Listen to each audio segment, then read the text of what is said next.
Witch on the Holy Night, or Mahoyo as it is most commonly known, is a visual novel created and released by Time Moon. It dropped in Japan in 2012, but re-released in 2022 in other regions. One of my friends, who's a Time Moon head, recommended it to me. He told me that this novel sparked his love for Time Moon's other works, aside from Fate. As a visual novel head himself, he trusted that I like it, so I trusted his opinion and decided to give it a chance back in January of this year. But now with it being May, which hopefully is the time that this video releases, I finally logged in and finished the game. So I wanted to quickly talk about it with you all, just like how I did with Valhalla back in January. But without further delay, let me get started by providing some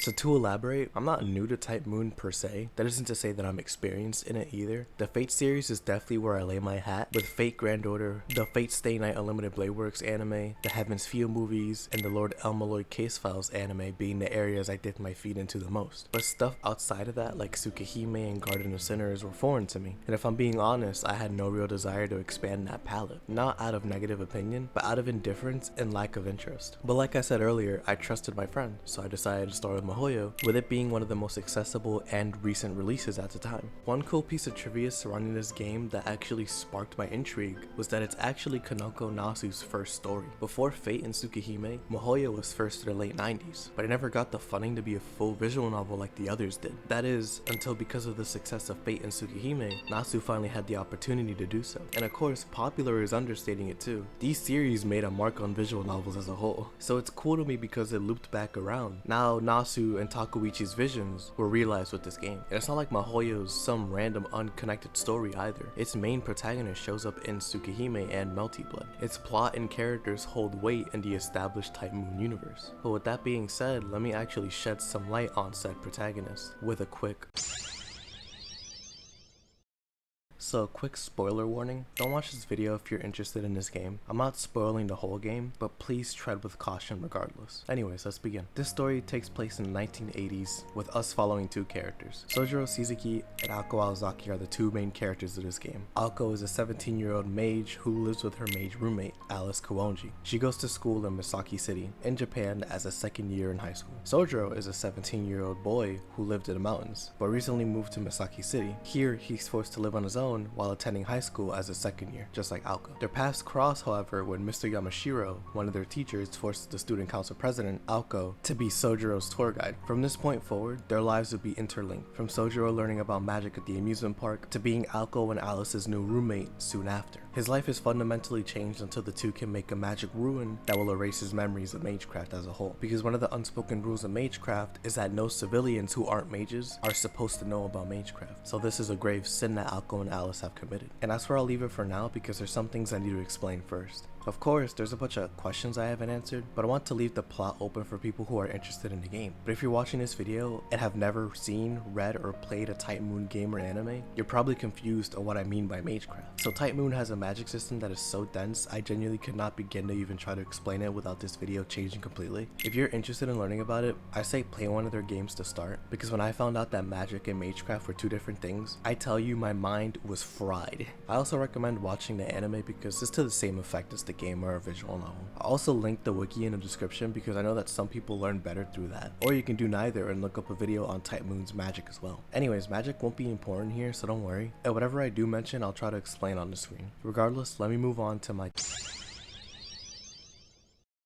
I mentioned it on stream, but I knew a decent amount about the game before going in, mainly because my friend wanted to show me a couple of cool things that the game has to offer. I'm not mad at that either. Sharing your passion is fun, especially to your friends. But of course, I didn't know everything, so I was still partially blind. Despite that, it didn't dampen the experience whatsoever. This game is an 8.5 out of 10 for me. Something that caught my attention immediately was this presentation. I loved the way the text and sprites were presented. It wasn't a text box and two sprites on screen. It was like a genuine light novel, but with flair added in from time to time. Like, again, these are legit sprites, but somehow they gave dynamic movement to still images. And that's all coming off of the heels of the fact that this is just a giant text box faded out with sprites and a background and music. But the fact that it didn't feel like that at all when I was reading is a testament to the story and the presentation. Normal text boxes and sprites talking is fine, by the way. I just want to praise this game because it upped the standard of quality for me. The voice acting was pretty good as well. It's a different language, so things are harder to pick up on, but tones, emotion, and overall dialogue transcend transcends language, so it's enjoyable and engaging. I love the occasional English too, especially since some of the characters are British as well. The music is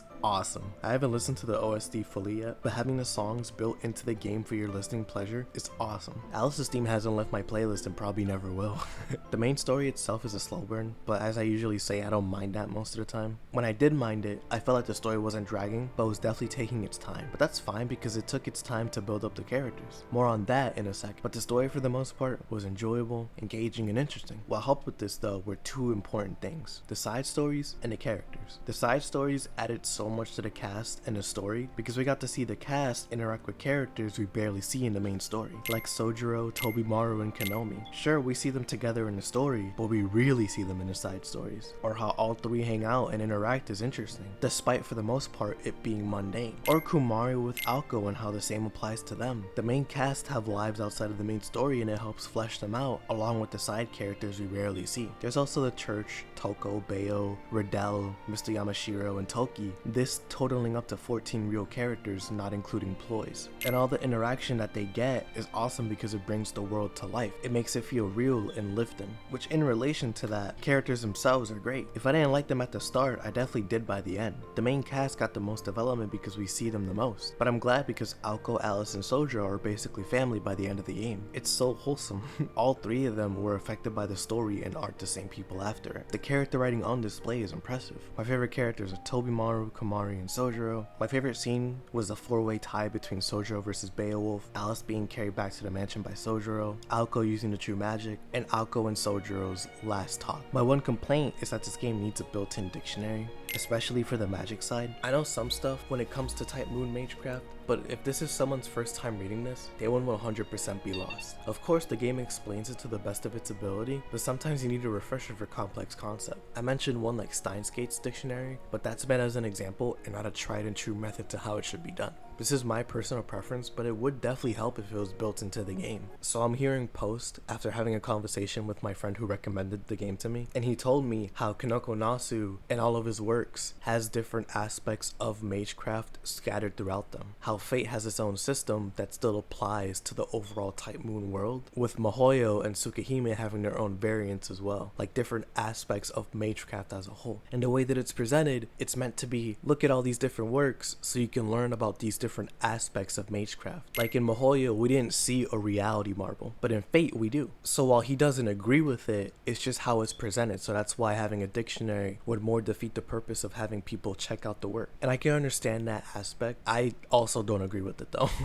Barring that though, I can wholeheartedly recommend this game. Whether you're a visual novel head, new to Type Moon, or a Type Moon fiend, this game is great regardless.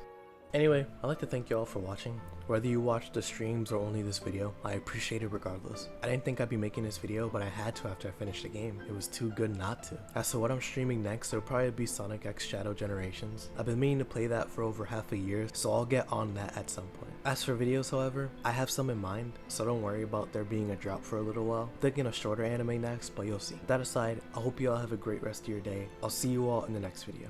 Peace. Wow, it's actually been a while since Invincible Season 3 ended. That community was really going insane at first. I wonder how they're doing now. I mean, they gotta be less crazy, right? But we can be. This isn't your world. But we can be. You can be. You can be. But we can be. Look, I made a mistake. A pet.